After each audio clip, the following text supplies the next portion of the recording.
감사한지 모르겠습니다. 제가 늘 성가대에 있다가 오늘 안 쓰고 이렇게 들어보니까 너무너무 아름답고 또 귀하고 하나님을 찬양하는 것이 이렇게 소중하구나 하는 것을 깨닫게 됩니다. 이것처럼 우리의 그 삶도 하나님을 찬양하고 경배하고 또 감사하는 그런 삶이 될 때 하나님께서 얼마나 우리들을 보시고 기뻐하실까라는 생각을 하게 됩니다. 그런데 우리가 때로는 그렇지 못할 때가 많지요. 하나님의 뜻을 따라 순종하지도 못하고 또 믿음대로 살지 못할 때가 많이 있습니다. 그렇지만 다시 한번 우리가 주일마다 하나님 앞에 나와 예배하고 찬양을 올려드리고 말씀을 들으면서 우리의 마음을 다시 붙잡고 하나님 앞에 열심히 살아야겠다 하는 그런 결단의 시간을 갖게 되는 줄 믿습니다. 그래서 우리가 이렇게 주일날 나와서 예배하는 것이 그만큼 소중하고 아름답고 귀하다는 것을 다시 한번 깨닫게 됩니다. 오늘 에베소서 4장의 말씀은 사도 바울이 2년이 넘는 기간 동안에 힘을 다하여 복음을 전하고 사람을 키우고 교회를 세웠던 그 지역이었습니다. 그래서 거기서는 이 에베소 지역이 얼마나 악한 지역이었는가. 거기는 이 우상을 섬기는 중심지였습니다. 그리고 거기에 세운 아데미의 신전이 그쪽 그 근동지방의 가장 큰 신전이 또 에베소 지역에 있었습니다.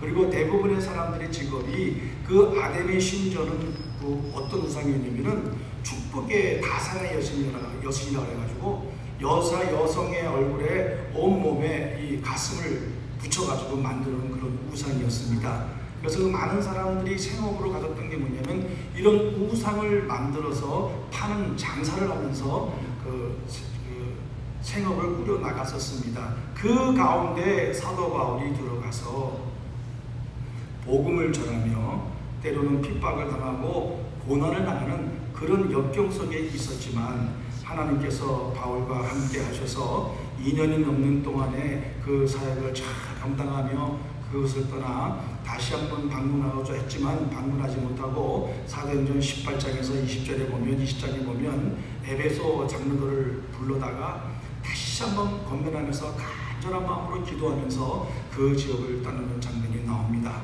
그것도 모자라서 사도 바울이 안타까운 마음을 가지고 편지를 썼는데 이 편지가 바로 에베소에 보낸 편지입니다. 그래서 우리를 에베소서라고 부르는데 이것을 사도 바울이 어디에서 썼는지 다 아시죠?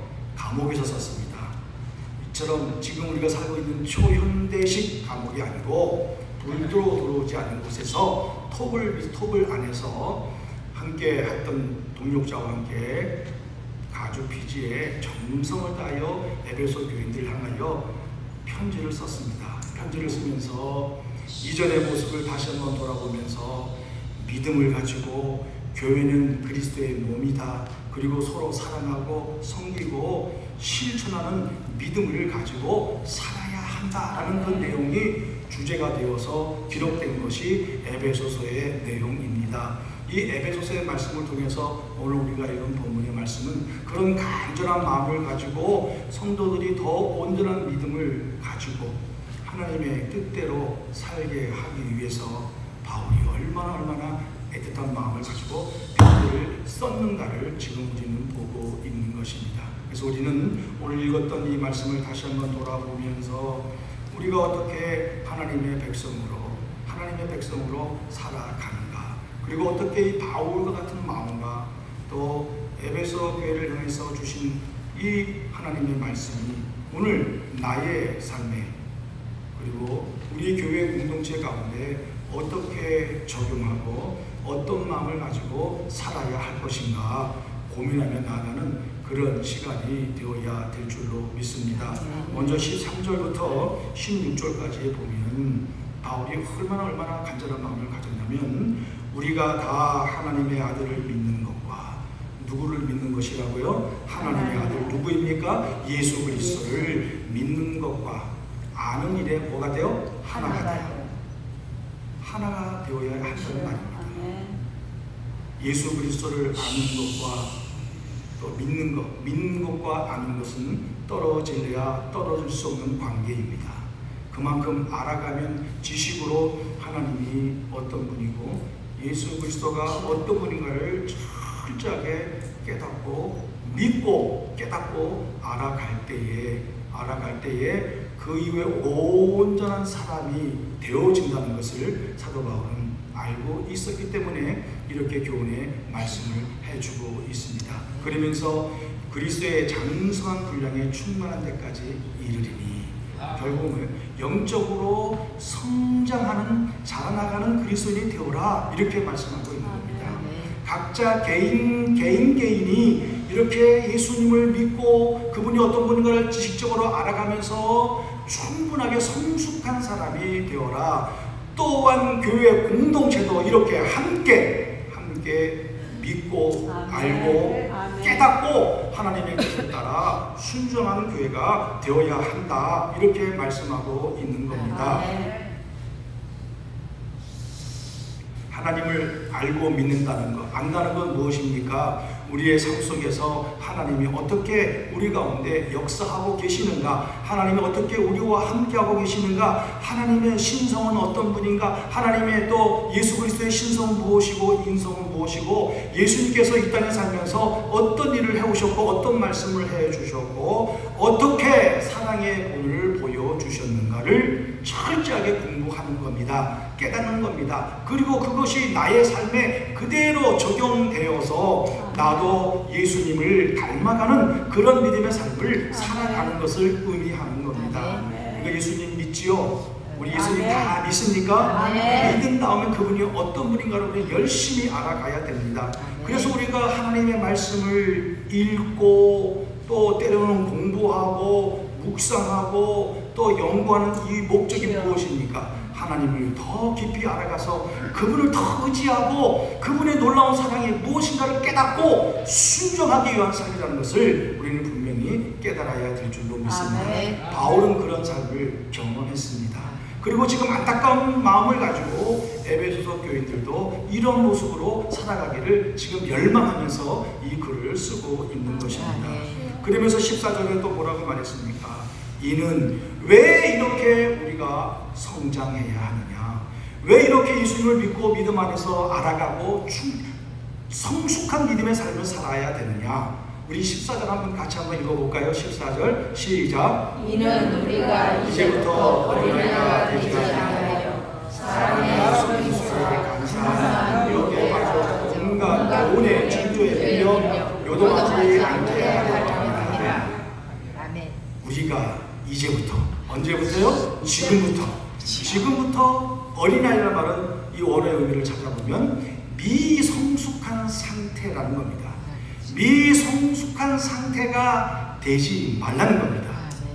미성숙한 사람이 되어서는 미성숙한 사람들의 상태는 어떤 모습이냐? 오늘 읽었던 우리 13절, 14절처럼 사람의 속임수와 간사한 유혹에 빠진다는 겁니다. 이전에 믿지 않았던 상태로 돌아간다는 겁니다. 여전히 자기중심적이고 교만과 욕심에 빠져서 내가 믿던 예수님, 믿고 있는 예수님, 또 하나님에서 하나님의 말씀을 통해서 들려주는 그 말씀대로 살지 않고 있다는 것을 오늘 바울은 얘기하고 있는 것입니다. 온갖 교훈의 풍조에 밀려 요동하지 않게 하려 합니다. 흔들리지 않게 하기 위해서 우리는 예수님을 믿고 그분을 알아가고 온전히 하나가 되어서 온전한 순종한 삶을 살아가야 하는 이유가 바로 여기에 있다는 겁니다.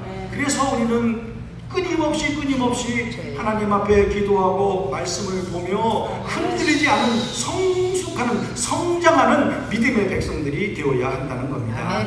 그렇지만 우리의 모습을 돌아볼 때 어떻습니까? 오늘 이 시대는 어떻습니까? 오늘 바울이 썼던 이 시대와 오늘 우리가 살고 있는 이 시대를 비교해 볼 때 어떤 차이가 있겠습니까?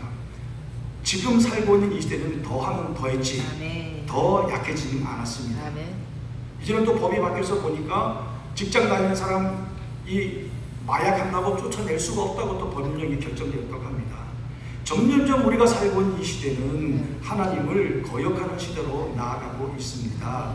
하나님을 반항하고 하나님의 말씀을 부인하고 있습니다. 심지어는 이 자유주의 사상에 묻혀있는 교회들조차도 하나님의 말씀을 거부하고 자기들의 사상과 자기들의 논리와 또 이론에 따라서 하나님의 말씀을 거부하고 있는 시대에 우리는 살고 있습니다. 이렇게 우리가 예수님을 믿고 예수님을 알아가는 지식이 약해지고 약해지면 약해질수록 우리는 분별하는 영이 약해져서 이 시대가 어떠한 시대인지 깨닫지 못하고 그저 내 마음대로 이방인처럼 오늘 본문에 말씀해 주셨던 것처럼 속임수에 넘어가서 이것이 그런가 보다 하면서 우리 자신도 모르게 그 속에 들어간다는 겁니다.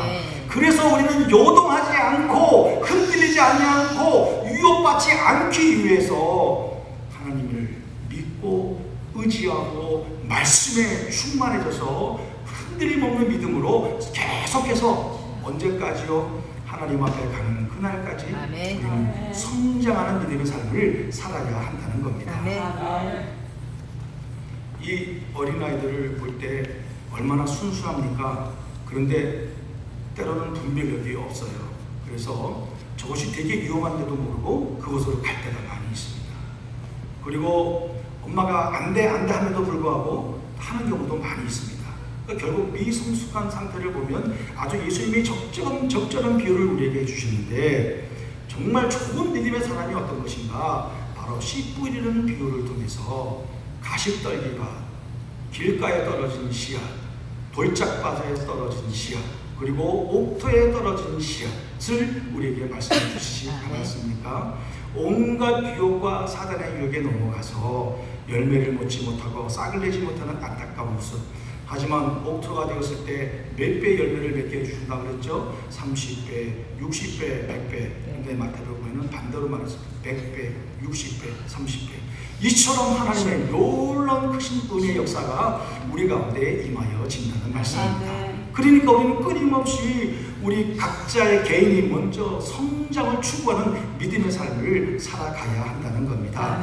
그리고 우리가 속해 있는 공동체가 이것을 위해서 서로 합심해서 살아가야 한다는 것을 말씀해 주고 있습니다. 그 말씀이 바로 15절과 16절입니다. 우리 한번 같이 한번 읽어보겠습니다. 시작. 오직 성령 안에서 천국에 가까이 범사에 의에게까지 자랄지라. 그는 머리니 곧 그리스도라. 그에게서 온몸이 각 마디를 통하여 도움을 받음으로 연결되고 결합되어 각 지체의 분량대로 역사하여 그 몸을 자라게 하며 사랑 안에서 스스로 세우느니라.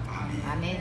오직 사랑 안에서, 하나님의 사랑 안에서 믿음의 삶을 살아야 한다는 겁니다. 온전한 삶을 살고 범사에 그에게까지 하라. 그가 누구십니까? 예수님. 다시 말하면 성숙한 믿음의 삶은 예수님을 닮아가는 삶입니다.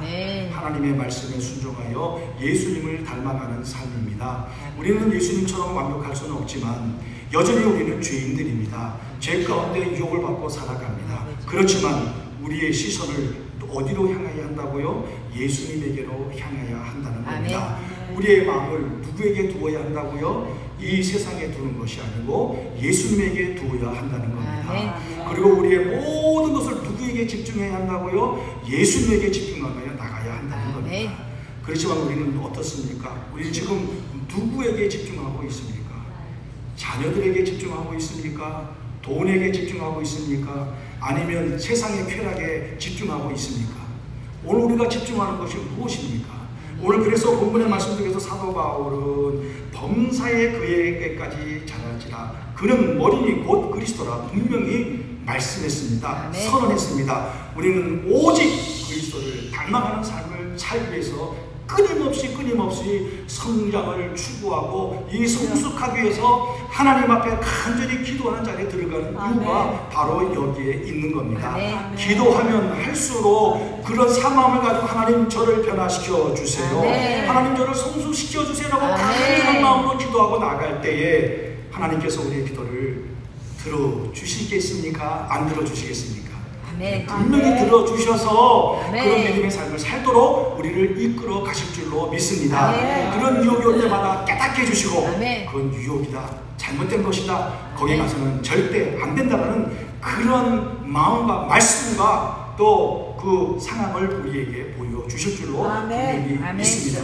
그래서 우리는 예수님을 바라보고 그분만을 바라보고 나가는 믿음의 삶이 되어야 될 줄로 믿습니다. 왜 그렇습니까? 그에게서 온몸이 강마지를 통하여 도움을 받음으로 이제 그리스도의 몸된 그 그리스도의 몸이 어떻게 형성되어지고 어떻게 성장하고 어떻게 온전한 마음으로 온전한 몸으로 이루어가고 있는가를 이 사도 바울이 설명하고 있습니다. 온 강마지를 통하여 도움을 받음으로. 자, 우리의 몸을 보세요. 저의 몸을 보세요. 어딘가 뭔가 좀 잘못된 게 있습니까? 잘못된 게 없죠, 그죠? 어깨가 있고 팔꿈치가 있고 손이 있습니다. 허리가 있고 다리가 있습니다. 그런데 뭔가 이게 몸이 불편하면은 이렇게 될 수도 있고 또 고개가 이렇게 빼딱해질 수도 있고 어깨가 잘못될 수 있습니다. 그렇지만 이 몸들은 정말 서로 도움을 주고 힘을 주고 함께하여서 건강한 육체를 이루는 것처럼 머리 대신 예수 그리스도의 몸된 공동체는 누구입니까? 바로 교회입니다. 이 교회가 이렇게 서로 돕고 협력하여 함께 성장해가는 거룩한 공동체가 되어야 한다는 겁니다. 자, 그러니까 바울에게는 먼저 우리 자신들이 이렇게 성장하는 그리스도인이 되어지고 그리고 그 속에 속해 있는 공동체가 함께 그리스도의 몸을 이루어가는 아름다운 공동체를 만들어 가야 한다는 겁니다. 그러니까 우리가 서로에게 이 책임이 있다는 겁니다.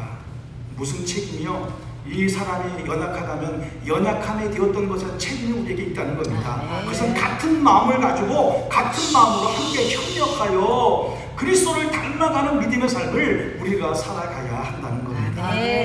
여기 앉아있는 성도님들 각 사람의 그 모양 또 믿음의 분량들은 다 달라요.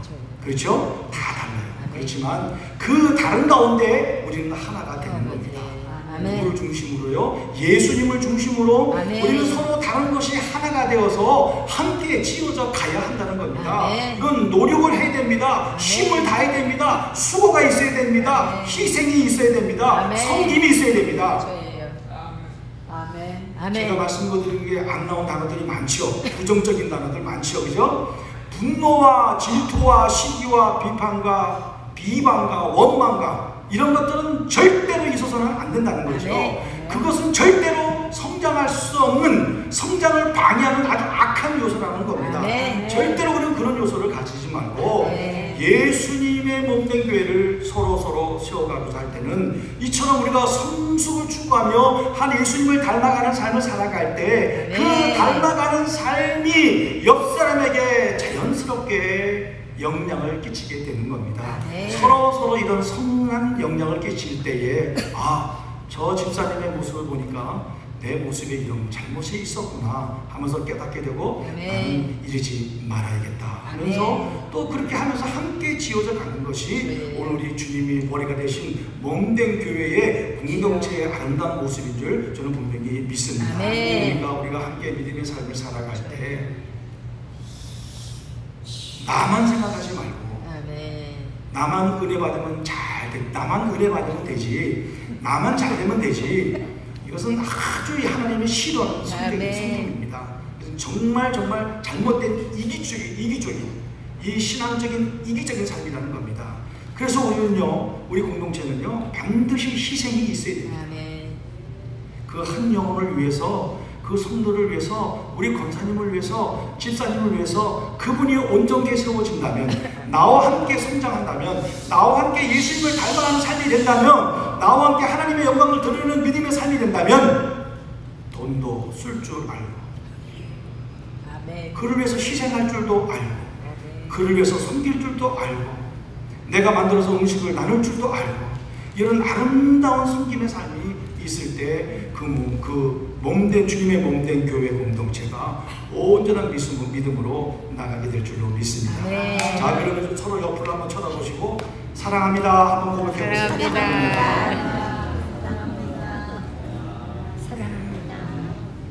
얼마나 귀한 존재들입니까? 그죠? 우리 성도님 한 사람 한 사람 얼마나 귀합니까? 왜 귀한지 아시죠? 하나님이 귀하게 여기시기 때문에 우리 한 분 한 분이 다 귀한 겁니다. 그래서 우리는 너무너무 사랑하는 것이 지극히 당연한 겁니다. 아멘. 그리고 섬기는 것이 당연한 겁니다. 아멘. 그렇게 되면은 자연스럽게 사단이 우리를 공격할 수가 없어요. 그리고 아멘. 우리를 유혹할 수가 없습니다. 아멘. 그 들어올 자리가 없게 되는 겁니다. 아멘.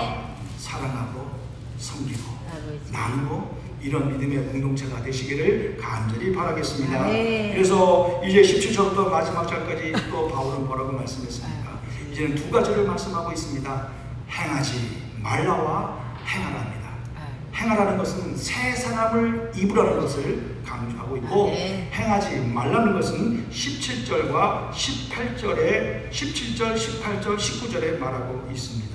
그런데 17절에 사도 바울이 다시 한번 강조하고 있습니다. 그러므로 내가 13절부터 아니 4장 1절부터 지금 이 16절까지 내가 너희들에게 계속해서 성장하고 자라고 함께하는 공동체가 되어야 한다라고 강조했다. 그러므로 이제 내가 이것을 말하며 주 안에서 증언한다. 내가 다시 한번 여러분들에게 강조합니다. 내가 다시 한번 에베소에 있는 성도들에게 말합니다. 내가 산 증인입니다라고 지금 선언을 하고 있습니다. 그러면서 이제부터가 나왔어요. 지금부터는 너희는 이방인의 누가 나왔습니까? 이방인이라는 거예요.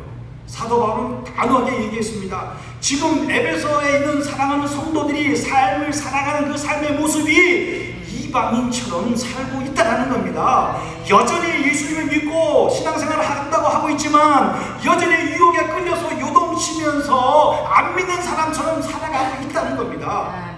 그래서 바울은 지금 심각하게 얘기를 하고 있는 겁니다.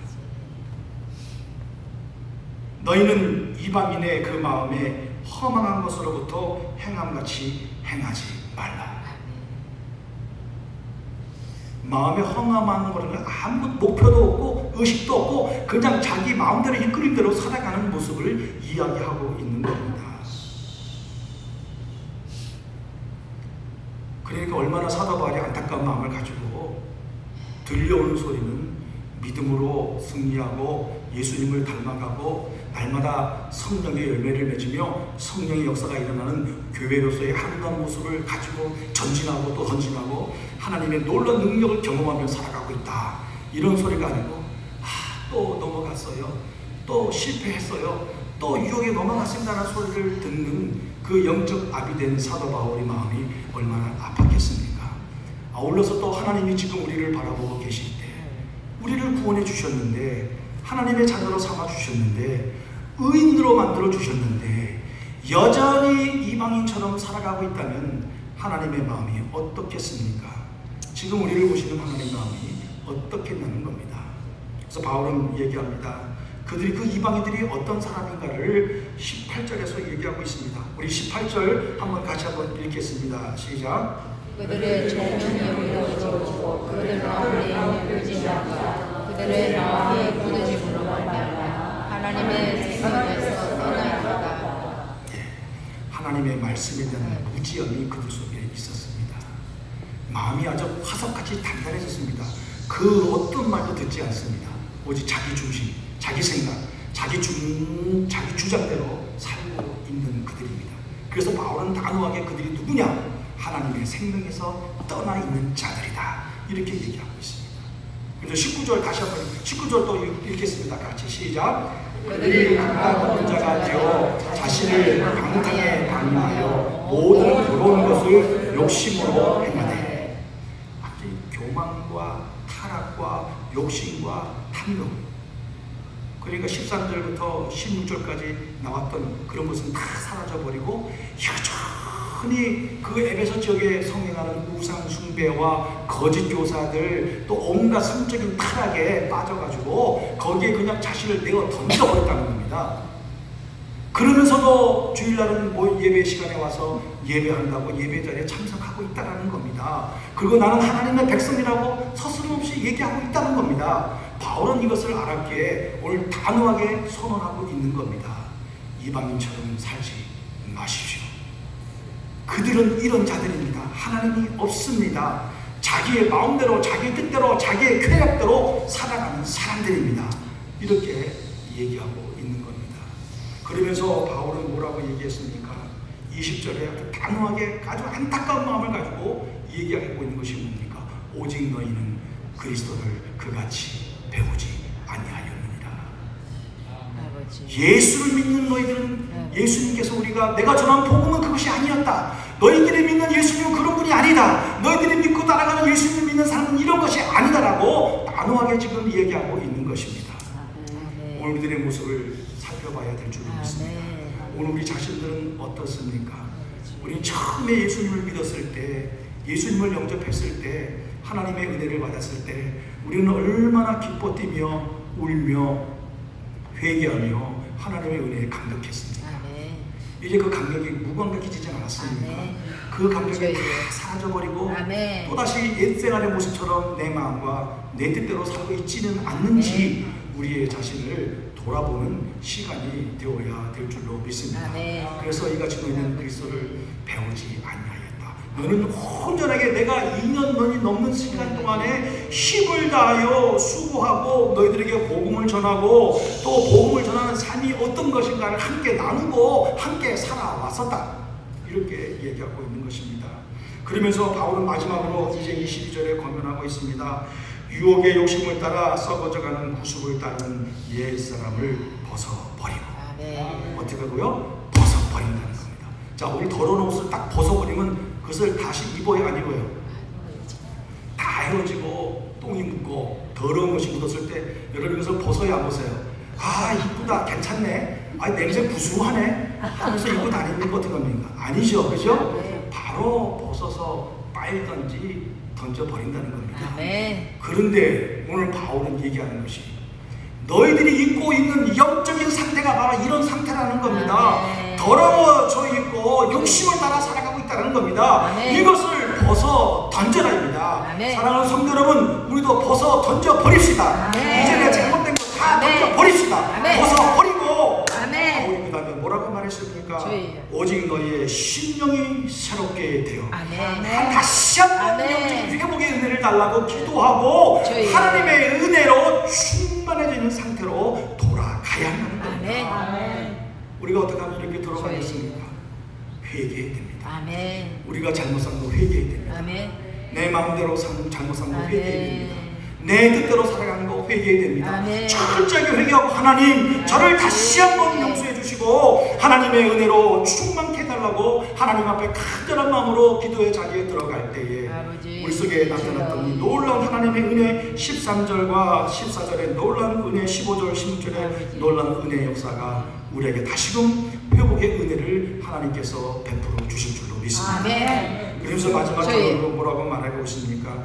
하나님의 뜻을 따라. 우리 24절 같이 한번 읽겠습니다. 시작. 하나님의 뜻을 따라 의와 진리의 거룩함으로 지으심을 받은 새 사람을 입어라. 아멘. 하나님을 누구를 따라요? 하나님을 따라. 하나님 중심으로 하나님을 다 의지하고 하나님에게 집중하고 의라는 것은 하나님과의 올바른 관계를 설명하고 있는 겁니다. 하나님과 올바른 관계, 하나님은 우리의 아버지시고 우리는 하나님의 자녀입니다. 하나님의 자녀는 자녀답게 살아야 하는 것이 옳지 않습니까? 하나님의 자녀답게 살면서 진리의 거룩함으로 하나님의 말씀으로 거룩함으로 성결한 진실되고 성결된 삶을 살아가는 것, 이것이 바로 새 사람을 입으라는 의미의 말씀입니다. 그러니까 이제는 모든 잘못된 것을 벗어버리고 이제는 다시 한번 하나님이 베풀어 주시는 은혜를 추구하고 은혜를 받아서 하나님의 은혜에 충만함으로 새로운 삶을 오직 다시금 내가 이전에는 그러지 않았지만 이제는 다시 한번 이전에 그래 처음에 예수님을 만나고 기뻐 뛰었던 것처럼 그 상태로 돌아가 더 하나님의 은혜를 사모하며 하나님의 뜻대로 살아가는 믿음의 백성이 되어야 한다. 이렇게 말하고 있는 겁니다.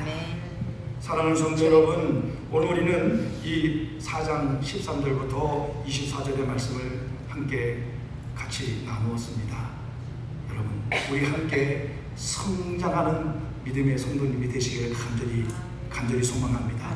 그리고 우리 믿음의 공동체가 함께 지어져가는 주님의 거룩한 몸 교회 공동체를 만들어 가시는 놀라운 축복의 역사가 일어나기를 바랍니다. 그리고 벗어버립시다. 뭘 벗자고요? 멀쩡한 옷을 벗는 것이 아니고 온갖 잘못된 것으로 쓰여진 이 하나님 앞에 부족하고 죄악들 철저하게 회개하고 벗어버리고 하나님이 베풀어 주신 은혜로 새로운 새 사람을 입어서 오늘도 하나님 앞에 가는 그날까지 믿음으로 성장하며 나아가는 우리 사랑하는 성도님들이 다 되시기를 간절히 바라겠습니다. 기도하겠습니다. 하나님 아버지 감사합니다. 오늘도 또 하나님 얼마나 우리를 사랑해 주시는지 알게 하여 주셔서 감사합니다. 하나님 이전에 잘못된 것들을 다 벗어버리게 하여 주시고 우리가 예수님을 닮아가고 예수님 안에서 성장하는 믿음의 백성들이 되게 하여 주시옵소서. 하나님 앞에 가는 그날까지 영적으로 미숙한 상태가 아니고 성장하고 또 성장하여 한없는 하나님의 은혜를 경험하고 하나님이 내가 너를 사랑한다, 내가 너를 사랑한다는 소리를 들으며 믿음으로 나가는 저희들의 삶이 될 수 있도록 붙잡아 주시고 인도하여 주시옵소서. 썩어져가는 구습의 옷들을 다 벗어버리게 해주시고 이제는 말씀과 의로 거룩한 삶을 살아가는 새 사람이 되어서 하나님께 온전히 영광을 올려드리며 믿음으로 나가는 저희들의 삶이 될 수 있도록 붙잡아 주시옵소서. 감사와 영광을 올려드리며 예수님의 이름으로 기도하옵나이다. 아멘. 일어나셔서 328장 382장 찬송하시겠습니다.